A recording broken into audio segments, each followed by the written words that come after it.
सत श्री अकाल जी। वाहिगुरू जी का खालसा वाहिगुरू जी की फतेह। अज आपां जिहड़ी गल करनी आ वो बेहद जरूरी आ। इस खातर जरूरी आ भी नैशनल मीडिया तो स्पैशली जी न्यूज़ तो ये वार वार स्टेटमेंट्स आई खालसा एड लई ते जिहड़े सरदार रवि सिंह जी आ उन्हां लई भी ओह अतवादी आ आतंकवादी आ जिवें ये कहिंदे आ। मेरा वाह इस बारे गल करांगे आपां। पहलां तां मेरा वाह खालसा एड नाल पहली वारी उदों शुरू होया जदों आपां शंभू मोर्चा लाया सी। पहिलां शंभू मोर्चे च पहले दिन जिद्दां कॉल दित्ती सी 25 के 26 तरीक नूं सितंबर सी उदों है ना, उदां ही खालसा एड ने आके उत्थे लंगर लाया ते जिस तरह उन्होंने सेवा की जदों लंगर लाई दा ते लंगर च खाना पीना मैडिकल फैसिलिटीज़ ये सारियां चीज़ां जिस तरह उन्होंने सेवा की। फिर अगले अक्टूबर दे 4 नूं आपां फिर कॉल दित्ती उत्थे, उदों भी खालसा एड ने लंगर लाया ते पक्का मोर्चा गड्ढता आपां। उस तो बाद हुण मोर्चे दा जिहड़ा अनाउंसमेंट आ मोर्चा लाउण दा ऐलान आ वो तां मैं करता, पर और सारिਆਂ ਨੂੰ दिखदा भी यही हुंदा भी दीप सिद्धू ने मोर्चा ला लिया शंभू, पर जिहड़ी पिछे टीम काम करती आ या जिवें खालसा एड ने जो रोल निभाया उत्थे उन्हां दा देण ही नहीं दिता जा सकता। मेरा तां वाह पिया, वो सियाणे कहिंदे हुंदे आ या तां वाह पई जानी है या राह पई जानी है। जे मोर्चा हो सक्सैसफुल रहा इन टर्म्स ऑफ भी आपां लोकां नूं जगाया तां उहदे च खालसा एड दा बहुत वड्डा योगदान आ। उहदे च अमरदीप बाई दा ते अपने सरदार रवि सिंह दा, इन्हां दोनों बंदियां दा बहुत वड्डा योगदान है। इन्हां दी टीम दा बहुत वड्डा योगदान है। जो इन्हां दी टीम जिवें काम करदी है ये भाई कन्हैया जी दे वारसा उन्हां तो जिहड़ी थापड़ा श्री गुरु गोबिंद सिंह जी तो मिलिया होया, या ये कह लो भी जिहड़ा अपना गुरु नानक साहब दा फलसफा सिख फलसफा उहनूं अगे जे इंटरनेशनल लैवल ते जदों किसी ने वधाया तो खालसा एड आ। हुण खालसा एड नूं जे तुसीं आतंकवादी कह के या उन्हां दे जिहड़े मुखी आ या उन्हां दे जिहड़े लीडर आ या उन्हां दे ओह शख्सियतां जिहड़ियां फेस आ खालसा एड दियां उन्हां नूं तुसीं आतंकवादी कहोगे, तुहानूं शर्म आउणी चाहीदी आ।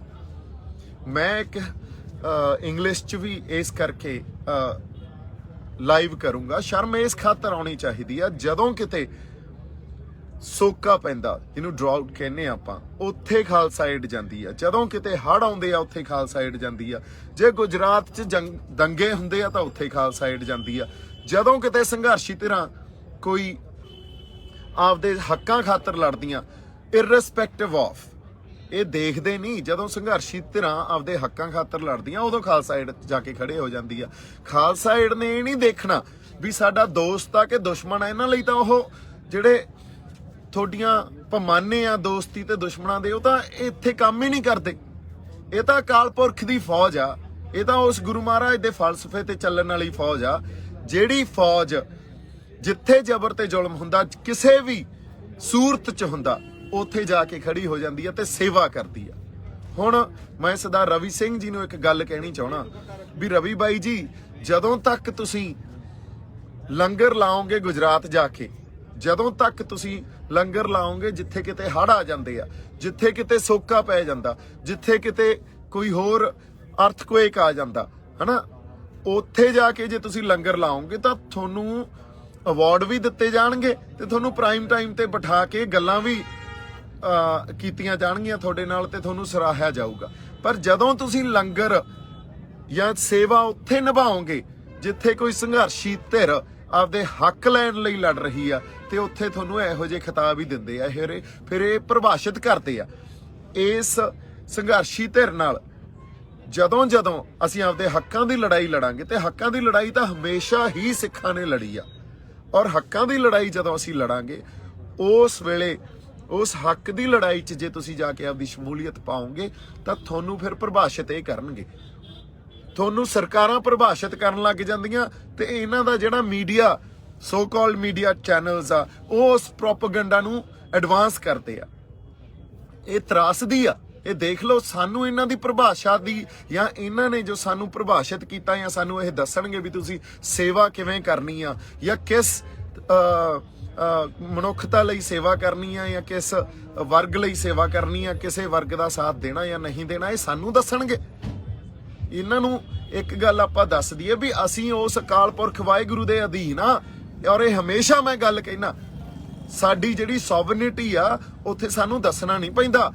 ਅਸੀਂ ਕਿਸੇ ਦੀ ਅਧੀਨਗੀ ਨਹੀਂ ਬੰਨੀ ਅੱਜ ਤੱਕ, ਤੇ ਉੱਥੇ ਸਾਨੂੰ ਦੱਸਣਾ ਨਹੀਂ ਪੈਂਦਾ ਵੀ ਤੁਸੀਂ ਫਲਾਨੀ ਜਗ੍ਹਾ ਜਾ ਕੇ ਖੜ ਜਾਓ ਉਹਨਾਂ ਨਾਲ ਤੇ ਉਹਨਾਂ ਦੀ ਸੇਵਾ ਕਰੋ। ਨਹੀਂ, ਸਾਨੂੰ ਗਾਈਡੈਂਸ ਵੀ ਉਸ ਅਕਾਲ ਪੁਰਖ ਵਾਹਿਗੁਰੂ ਤੋਂ ਮਿਲਦੀ ਆ। ਸੋ ਜੇ ਅੱਜ ਖਾਲਸਾ ਏਡ ਨੂੰ ਤੁਸੀਂ ਤੇ ਸਰਦਾਰ ਰਵੀ ਸਿੰਘ ਨੂੰ ਆਤੰਕਵਾਦੀ ਕਹਿ ਰਹੇ ਹੋ, ਤਾਂ ਅਸੀਂ ਵੀ ਆਤੰਕਵਾਦੀ ਆ। ਅਸੀਂ ਉਹੀ ਆ, ਉਹੀ ਸਾਡੀ ਕੌਮ ਆ, ਉਹੀ ਸਾਡੇ ਚ ਚਿਣਗਾ, ਉਹੀ ਸਾਡੇ ਚ ਗੁੜਤੀਆਂ। ਸਾਡਾ ਜਿਹੜਾ ਪਿਤਾ, ਸਾਡਾ ਪਿਓ ਆ, ਸਾਡਾ ਜਿਹੜਾ ਤੁਸੀਂ ਕਹਿ ਲਓ ਜਿਹੜਾ ਖੂਨ ਆ ਸਾਡੇ ਅੰਦਰ, ਉਹ ਸ਼੍ਰੀ ਗੁਰੂ ਗੋਬਿੰਦ ਸਿੰਘ ਜੀ ਦਾ। ਅਸੀਂ ਅਨੰਦਪੁਰ ਸਾਹਿਬ ਦੇ ਨਿਵਾਸੀ ਆ, ਸਾਡਾ ਪਿਓ ਸ਼੍ਰੀ ਗੁਰੂ ਗੋਬਿੰਦ ਸਿੰਘ ਜੀ ਆ, ਤੇ ਅਸੀਂ ਉਹਨਾਂ ਦੀ ਔਲਾਦਾਂ। ਅਸੀਂ ਆਪਦੇ ਰਹਿਬਰਾਂ ਤੋਂ, ਆਪਦੇ ਗੁਰੂਆਂ ਤੋਂ ਕਦੇ ਮੁਨਕਰ ਨਹੀਂ ਹੋ ਸਕਦੇ। ਸਾਡੇ ਰਹਿਬਰਾਂ ਨੇ, ਸਾਡੇ ਜਿਹੜੇ ਗੁਰੂਆਂ ਨੇ ਸਾਨੂੰ ਜੋ ਫਲਸਫੇ ਦਿੱਤੇ, ਅਸੀਂ ਉਹ ਤੋਂ ਮੁਨਕਰ ਨਹੀਂ ਹੋ ਸਕਦੇ। ਤੁਸੀਂ ਸਾਨੂੰ ਪਰਿਭਾਸ਼ਿਤ ਕਰੋਗੇ, ਤੁਸੀਂ ਹੁੰਨੇ ਕੌਣ ਹੋ ਸਾਨੂੰ ਪਰਿਭਾਸ਼ਿਤ ਕਰਨ ਵਾਲੇ? ਸੋ ਖਾਲਸਾ ਏਡ ਜੋ ਕੰਮ ਕਰ ਰਹੀ ਆ, ਜਦੋਂ ਜਿੱਥੇ ਮਨੁੱਖਤਾ ਤੇ ਜਾਂ ਤਾਂ ਕਿਤੇ ਨੇਚਰ ਦੇ ਥਰੂ ਜਾਂ ਕਿਸੇ ਸਰਕਾਰਾਂ ਦੇ ਥਰੂ, ਜਦੋਂ ਮਨੁੱਖਤਾ ਤੇ ਕੋਈ ਔਕੜ ਦੀ ਘੜੀ ਆਈ ਆ, ਖਾਲਸਾ ਏਡ ਨੇ ਜਾ ਕੇ ਉੱਥੇ ਸੇਵਾ ਕੀਤੀ ਆ, ਖਾਲਸਾ ਏਡ ਨੇ ਜਾ ਕੇ ਉੱਥੇ ਆਪਦਾ ਯੋਗਦਾਨ ਪਾਇਆ। ਸੋ ਬਾਕਮਾਲ ਆ, ਸਾਨੂੰ ਮਾਣ ਆ ਵੀ ਸਾਡੀ ਇੱਕ ਸੰਸਥਾ ਜਿਹਦਾ ਨਾਂ ਖਾਲਸਾ ਏਡ ਆ, ਤੇ ਜਿਹੜੀ ਦੁਨੀਆ ਭਰ 'ਚ ਸਾਡਾ ਫਲਸਫੇ, ਸਾਡੀ ਜਿਹੜੇ ਸੋਚ ਆ ਤੇ ਸਰਬੱਤ ਦੇ ਭਲੇ ਦੀ ਸੋਚ ਨੂੰ ਹਮੇਸ਼ਾ ਉਹਨਾਂ ਨੇ ਮੁੱਖ ਰੱਖਿਆ ਤੇ ਉੱਤੇ ਚੱਕ ਕੇ ਰੱਖਿਆ। ਤੇ ਇਹੋ ਜਿਹਾ ਕਿਰਦਾਰ, ਇਹੋ ਜਿਹੀ ਜਿਹੜੀ ਤਰਜ਼ੇ ਜ਼ਿੰਦਗੀ ਹੁੰਦੀ ਆ ਖਾਲਸਿਆਂ ਦੀ, ਜਾਂ ਜਿਹੜੀ ਖਾਲਸਾ ਕੌਮ ਦੀ ਤਰਜ਼ੇ ਜ਼ਿੰਦਗੀ ਆ, ਉਹਨੂੰ ਜਿਵੇਂ ਬਿਆਨ ਕੀਤਾ ਉਹ ਬਾਕਮਾਲ ਆ। We are proud of you, we are proud of Khalsa Aid and we are proud of Sardar Ravi Singh. ਇਹਨਾਂ ਦੀਆਂ ਪਰਿਭਾਸ਼ਾ ਤੋਂ ਜੇ ਅਸੀਂ ਪਰਿਭਾਸ਼ਿਤ ਹੋਣ ਲੱਗ ਗਏ, ਇਹਨਾਂ ਨੂੰ ਤਾਂ ਆਪਦੇ ਆਪ ਨੂੰ ਪਰਿਭਾਸ਼ਿਤ ਕਰਨਾ ਨਹੀਂ ਆਉਂਦਾ। ਇਹਨਾਂ ਦੀ ਤਾਂ ਬੇਈਮਾਨੀ ਆ, ਇਹਨਾਂ ਦੇ ਦਿਲ ਜਿਹੜੇ ਆ ਉਹ ਬੇਈਮਾਨ ਆ। ਇਹਨਾਂ ਦੀਆਂ ਰੂਹਾਂ ਤੇ ਜਿਹੜੇ ਨਿਰਦਈ ਤੇ ਜ਼ਾਲਿਮ ਲੋਕ ਆ, ਇਹਨਾਂ ਨੂੰ ਸਾਨੂੰ ਲੱਗਦਾ ਇਹਨਾਂ ਦੇ ਅੰਦਰ ਰੂਹਾਂ ਵਸਦੀਆਂ ਨਹੀਂ। ਜੇ ਕਿਤੇ ਉਹ ਰੂਹਾਂ ਵਸਦੀਆਂ ਹੁੰਦੀਆਂ ਜਿਹਦੇ 'ਚ ਹਿਊਮੈਨਿਟੀ ਤੇ ਮਨੁੱਖਤਾ ਜਾਂ ਸਰਬੱਤ ਦੇ ਭਲੇ ਦੀ ਝਲਕ ਹੁੰਦੀ, ਤਾਂ ਫਿਰ ਅੱਜ ਇਹ ਆਲਮ ਨਹੀਂ ਹੋਣਾ ਸੀ। ਅਸੀਂ ਇੱਥੇ ਧਰਨਿਆਂ 'ਚ, ਮੋਰਚਿਆਂ 'ਚ ਬੈਠੇ ਆ। ਜਿਸ ਤਰ੍ਹਾਂ ਇੱਥੇ ਸਾਡੇ ਬਜ਼ੁਰਗ ਸਫ਼ਰ ਕਰ ਰਹੇ ਆ, ਦੇਖੋ ਤੁਸੀਂ ਤਰਾਸਦੀ। ਇੱਕ ਪਾਸੇ ਕਿਸਾਨ ਉਹ ਆ, ਬਜ਼ੁਰਗ ਉਹ ਆ ਜਿਹੜਾ ਆਪਦੇ ਹੱਕ ਮੰਗ ਰਿਹਾ, ਤੇ ਦੂਜੇ ਪਾਸੇ ਜਿਹੜੀ ਫੌਜ ਬੈਠੀ ਆ ਉਹ ਇਹਨਾਂ ਬਜ਼ੁਰਗਾਂ ਦੇ ਹੀ ਬੇਟੇ ਆ। ਸੋ ਆਪਸ 'ਚ ਹੀ ਲੜਾਤਾ। ਤੁਹਾਨੂੰ ਲੱਗਦਾ ਇਹਨਾਂ ਦੀਆਂ ਪਿਓਰ ਸੋਲਸ ਆ? ਨੋ। ਸੋ ਅਸੀਂ ਸਾਰੇ ਸਰਦਾਰ ਰਵੀ ਸਿੰਘ ਜੀ ਦੇ ਨਾਲ ਆ, ਅਸੀਂ ਖਾਲਸਾ ਏਡ ਦੇ ਨਾਲ ਆ, ਅਸੀਂ ਹਰ ਉਸ ਸ਼ਖਸ ਦੇ ਨਾਲ ਆ ਜਦੋਂ ਕਿਤੇ ਜ਼ਬਰ ਤੇ ਜ਼ੁਲਮ ਹੁੰਦਾ, ਜੋ ਸ਼ਖਸ, ਜੋ ਰੂਹ ਉੱਥੇ ਜਾ ਕੇ ਮਨੁੱਖਤਾ ਦਾ ਸਾਥ ਦਿੰਦੀ ਆ। ਸੋ ਅਸੀਂ ਮਨੁੱਖਤਾ ਦੇ, ਹਿਊਮੈਨਿਟੀ ਦੇ ਤੇ ਅਕਾਲ ਪੁਰਖ ਦੇ ਪੁਜਾਰੀ ਆ। ਅਸੀਂ ਉਸ ਅਕਾਲ ਪੁਰਖ ਵਾਹਿਗੁਰੂ ਦੇ ਅਧੀਨ ਆ, ਸਾਨੂੰ ਹੋਰ ਕਿਸੇ ਦੀ ਅਧੀਨਗੀ ਮਨਜ਼ੂਰ ਨਹੀਂ ਆ। ਸਾਡੇ ਰਹਿਬਰਾਂ ਨੇ, ਸਾਡੇ ਗੁਰੂਆਂ ਨੇ ਸਾਨੂੰ ਬਣਾਇਆ ਹੀ ਇਸ ਤਰ੍ਹਾਂ, ਸਾਡੀ ਬਣਤਰ ਹੀ ਇਹ ਆ। ਤੇ ਤੁਸੀਂ ਸਾਨੂੰ ਪ੍ਰਭਾਸ਼ਿਤ ਨਹੀਂ ਕਰ ਸਕਦੇ, ਤੁਹਾਡੇ 'ਚ ਇੰਨਾ ਦਮ ਹੀ ਹੈ ਨਹੀਂ ਵੀ ਤੁਸੀਂ ਸਾਨੂੰ ਪ੍ਰਭਾਸ਼ਿਤ ਕਰ ਸਕੋ।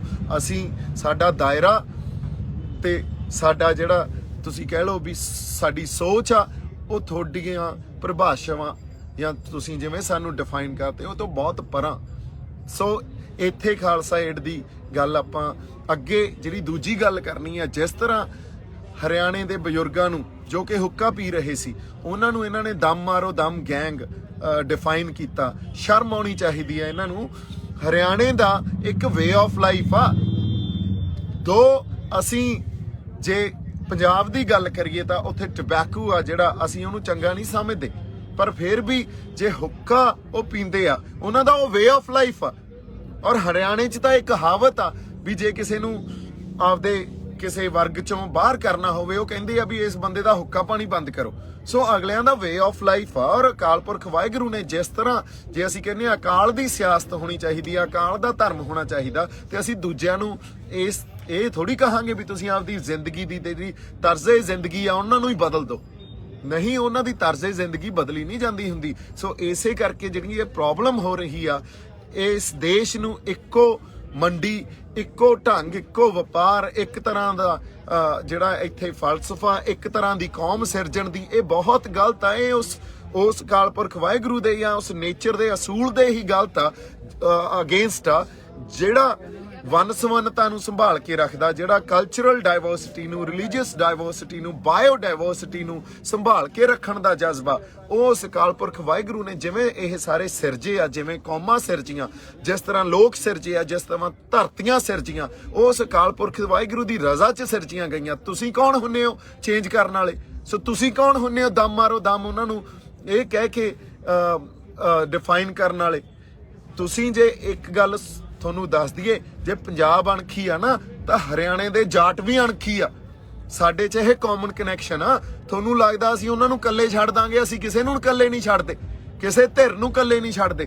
ਜਿੱਥੇ ਕਿਤੇ ਧੱਕਾ ਹੁੰਦਾ ਅਸੀਂ ਉਹਦੇ ਵਿਰੁੱਧ ਖੜੇ ਹੋ ਜਾਂਦੇ ਆ। ਸਾਡੇ ਗੁਰੂ ਨਾਨਕ ਸਾਹਿਬ ਨੇ ਇਹੀ ਗੱਲ ਸਾਨੂੰ ਸਿਖਾਈ ਆ। ਗੁਰੂ ਤੇਗ ਬਹਾਦਰ ਸਾਹਿਬ ਦੀ ਸ਼ਹਾਦਤ ਤੁਸੀਂ ਦੇਖੋ, ਅਸੀਂ ਜਨੇਊ ਦੇ ਕਨਸੈਪਟ ਦੇ ਜਿਸ ਤਰ੍ਹਾਂ ਦੀ ਉਹਦੀ ਇੰਟਰਪ੍ਰੀਟੇਸ਼ਨ ਸੀ, ਉਹਦੇ ਹਮੇਸ਼ਾ ਹੀ ਉਹਦੇ ਅਸੀਂ ਤਾਬੇ 'ਚ ਨਹੀਂ ਸੀ, ਉਹਦੇ ਉਸ ਇੰਟਰਪ੍ਰੀਟੇਸ਼ਨ ਨਾਲ ਕਦੇ ਸਹਿਮਤੀ ਨਹੀਂ ਆਪਦੀ ਦਿੱਤੀ। ਪਰ ਹਾਂਜੀ, ਪਰ ਉਸੇ ਜਨੇਊ ਦੀ ਰਾਖੀ ਲਈ ਗੁਰੂ ਤੇਗ ਬਹਾਦਰ ਸਾਹਿਬ ਆਪਦੀ ਸ਼ਹਾਦਤ ਦੇ ਕੇ ਆਉਂਦੇ ਆ। ਇੱਕ ਪਾਸੇ ਗੁਰੂ ਨਾਨਕ ਸਾਹਿਬ ਇਹ ਕਹਿ ਰਹੇ ਆ ਵੀ ਜਨੇਊ ਕਿਹੋ ਜਿਹਾ ਪਾਇਆ ਜਾਣਾ ਚਾਹੀਦਾ। ਜਨੇਊ ਉਹ ਪਾਓ ਜੋ ਜੱਤ ਤੇ ਸੱਚ ਦਾ ਹੋਵੇ, ਜੋ ਜ਼ਿੰਦਗੀ ਭਰ ਨਾ ਲੱਥੇ। ਜਨੇਊ ਦੀ ਜੋ ਪਰਿਭਾਸ਼ਾ ਦਿੱਤੀ ਗੁਰੂ ਨਾਨਕ ਸਾਹਿਬ ਨੇ, ਤੇ ਜੋ ਜਨੇਊ ਪ੍ਰਚਲਿਤ ਧਾਰਾਵਾਂ ਦੇ ਅਕੋਰਡਿੰਗਲੀ ਪਵਾਉਂਦੇ ਸੀ, ਉਹਨੂੰ ਪਹਿਨਣ ਤੋਂ ਮਨਾ ਕਰਤਾ। ਦੂਜੇ ਪਾਸੇ ਗੁਰੂ ਤੇਗ ਬਹਾਦਰ ਸਾਹਿਬ ਜਾ ਕੇ ਉਸੇ ਜਨੇਊ ਦੀ ਰੱਖਿਆ ਲਈ ਆਪਦਾ ਸੀਸ ਭੇਂਟ ਕਰ ਦਿੰਦੇ ਆ। ਸੋ ਤੁਸੀਂ ਤਾਂ ਸਮਝ ਹੀ ਨਹੀਂ ਪਾਓਗੇ। ਇਹ ਸਾਰਾ ਜਿਹੜਾ ਇਹ ਸਫ਼ਰ ਆ ਨਾ, ਸਾਡੀ ਤਰਜ਼ੇ ਜ਼ਿੰਦਗੀ ਆ, ਜਾਂ ਜੋ ਸਾਡੇ ਰਹਿਬਰਾਂ ਨੇ, ਗੁਰੂਆਂ ਨੇ ਸਿਖਾਇਆ, ਉਸ ਗੱਲ ਨੂੰ ਤੁਸੀਂ ਸਮਝ ਹੀ ਨਹੀਂ ਸਕਦੇ। ਇਸ ਕਰਕੇ ਤੁਸੀਂ ਸਾਨੂੰ ਪ੍ਰਭਾਸ਼ਿਤ ਕਰੋਗੇ। ਅਸੀਂ ਕਿਤੇ ਵੀ ਧੱਕਾ, ਜ਼ਬਰ ਤੇ ਜ਼ੁਲਮ ਹੋ ਰਿਹਾ ਹੋਵੇ ਉਹ ਬਰਦਾਸ਼ਤ ਨਹੀਂ ਕਰ ਸਕਾਂਗੇ। ਇਹ ਸਾਡੀ ਸਿਰਫ ਕੌਮ ਤੱਕ ਗੱਲ ਡਿਫਾਈਨ ਨਹੀਂ ਰਹਿੰਦੀ, ਇਹ ਗੱਲ ਜਿੱਥੇ ਮਰਜੀ ਦੁਨੀਆ 'ਚ ਜਿਸ ਕਿਸੇ ਵਰਗ ਤੇ, ਜਿਸ ਕਿਸੇ ਕੌਮ ਤੇ ਕੋਈ ਧੱਕਾ ਜਾਂ ਜ਼ੁਲਮ ਹੋ ਰਿਹਾ ਹੋਊਗਾ, ਸਾਡੀ ਕੌਮ ਉੱਥੇ ਜਾ ਕੇ ਖੜ ਜੂਗੀ। ਸਾਡੀ ਕੌਮ ਉਸ ਧਰਮ ਯੁੱਧ ਨੂੰ ਆਪਦਾ ਧਰਮ ਯੁੱਧ ਸਮਝ ਕੇ ਲੜੂਗੀ। ਸੱਚ ਤੇ ਝੂਠ ਦੀ ਲੜਾਈ ਸਮਝ ਕੇ ਉਹ ਲੜਾਈ ਲੜੀ ਜਾਊਗੀ। ਸੋ ਇਹੀ ਸਾਡਾ ਫਲਸਫਾ, ਇਹੀ ਸਾਡਾ ਜਜ਼ਬਾ। ਇਹ ਤੋਂ ਅਸੀਂ ਮੁਨਕਰ ਨਹੀਂ ਹੋ ਸਕਦੇ, ਕਿਉਂਕਿ ਇਹੀ ਸਾਡੇ ਗੁਰੂ ਸਾਹਿਬਾਨਾਂ ਨੇ ਸਾਡੇ ਅੰਦਰ ਇਹ ਚਿਣਗ ਲਾਈ ਹੋਈ ਆ। ਸੋ ਸਾਨੂੰ ਸਮਝਣਾ ਤੁਹਾਡੇ ਲਈ ਔਖਾ, ਪਰ ਇੰਨੀ ਕੁ ਗੱਲ ਮੈਂ ਜ਼ਰੂਰ ਕਹੂੰਗਾ, ਜੇ ਕਿਤੇ ਤੁਸੀਂ ਹਿਊਮੈਨਿਟੀ ਨੂੰ ਮਾੜੀ ਮੋਟੀ ਸਮਝਦੇ ਹੋ, ਜੇ ਤੁਹਾਡੇ ਅੰਦਰ ਤੁਹਾਡੀਆਂ ਰੂਹਾਂ ਹਜੇ ਵੀ ਹੈਗੀਆਂ, ਉਹ ਮਰੀਆਂ ਨਹੀਂ, ਹਨਾ, ਤੁਹਾਡੀਆਂ ਜ਼ਮੀਰਾਂ ਜਾਗਦੀਆਂ, ਤਾਂ ਇੱਥੇ ਜਿਹੜੇ ਸਾਡੇ ਸੰਘਰਸ਼ੀ ਲੋਕ ਬੈਠੇ ਆ ਉਹਨਾਂ ਨੂੰ ਡਿਫਾਈਨ ਕਰਨਾ ਬੰਦ ਕਰੋ। ਇਹਨਾਂ ਦਾ ਹੱਕ ਤੇ ਇਹਨਾਂ ਦੇ ਜਿਹੜੇ ਹੱਕ ਬਣਦੇ ਆ ਉਹ ਇਹਨਾਂ ਨੂੰ ਦਿੱਤੇ ਜਾਣ। ਤੇ ਇਸ ਸੰਘਰਸ਼ ਨੂੰ ਜਿਸ ਤਰ੍ਹਾਂ ਇਹਨਾਂ ਲੋਕਾਂ ਨੇ ਇੱਕ ਜਾਬਤੇ 'ਚ ਰਹਿ ਕੇ ਸ਼ਾਂਤਮਈ ਢੰਗ ਨਾਲ ਜੋ ਜਜ਼ਬਾ ਦਿਖਾਇਆ, ਉਹ ਬਾਕਮਾਲ ਆ। ਸਾਡੀ ਸੰਗਤ ਤੇ ਸਾਡੇ ਲੋਕਾਂ ਦਾ ਉਸ ਜਜ਼ਬੇ ਨੂੰ ਮੈਂ ਸਲਾਮ ਕਰਦਾ। ਤੇ ਅਕਾਲ ਪੁਰਖ ਵਾਹਿਗੁਰੂ ਦੇ ਉਸ ਅਕਾਲ ਪੁਰਖ ਵਾਹਿਗੁਰੂ ਦੀ ਅਗਵਾਈ 'ਚ ਅਸੀਂ ਇਹ ਸੰਘਰਸ਼ ਲੜ ਰਹੇ ਹਾਂ। ਉਸ ਅਕਾਲ ਪੁਰਖ ਵਾਹਿਗੁਰੂ ਤੋਂ ਬਿਨਾਂ ਜੋ ਵਰਤਾਰਾ ਵਾਪਰਿਆ, ਜੋ ਇਤਿਹਾਸ ਇਹ ਰਚਿਆ, ਉਹ ਰਚਿਆ ਨਹੀਂ ਜਾ ਸਕਦਾ ਸੀ। ਉਹਨਾਂ ਦੀ ਅਗਵਾਈ 'ਚ ਤੇ ਸ਼ਹੀਦੀ ਸਿੰਘਾਂ ਦੀ ਪਹਿਰੇ 'ਚ ਅਸੀਂ ਇਹ ਜਿਹੜੀ ਜੰਗ ਆ ਉਹ ਲੜ ਰਹੇ ਹਾਂ। ਇਹ ਗੱਲ ਸਾਡੇ ਸੰਘਰਸ਼ੀ ਜਿਹੜੇ ਰੂਹਾਂ ਸਾਡੇ ਲੋਕ ਆ ਉਹ ਯਾਦ ਰੱਖਣ, ਤੇ ਉਸ ਗੁਰੂ 'ਚ ਭਰੋਸਾ ਰੱਖ ਕੇ ਹੀ ਅਸੀਂ ਜਿੱਤਣਾ। ਉਸ ਗੁਰੂ 'ਚ ਹਮੇਸ਼ਾ ਭਰੋਸਾ ਰੱਖਿਓ। ਬਾਕੀ ਸਰਕਾਰਾਂ ਜਾਂ ਇਹ ਨੈਸ਼ਨਲ ਮੀਡੀਆ ਸਾਨੂੰ ਕੀ ਡਿਫਾਈਨ ਕਰੂਗਾ, ਅਸੀਂ ਇਹਨਾਂ ਤੋਂ ਬਹੁਤ ਪਰਾਂ ਦੀਆਂ ਗੱਲਾਂ। ਸੋ ਜਿਉਂਦੇ ਵਸਦੇ ਰਹੋ, ਖੁਸ਼ ਰਹੋ, ਆਬਾਦ ਰਹੋ।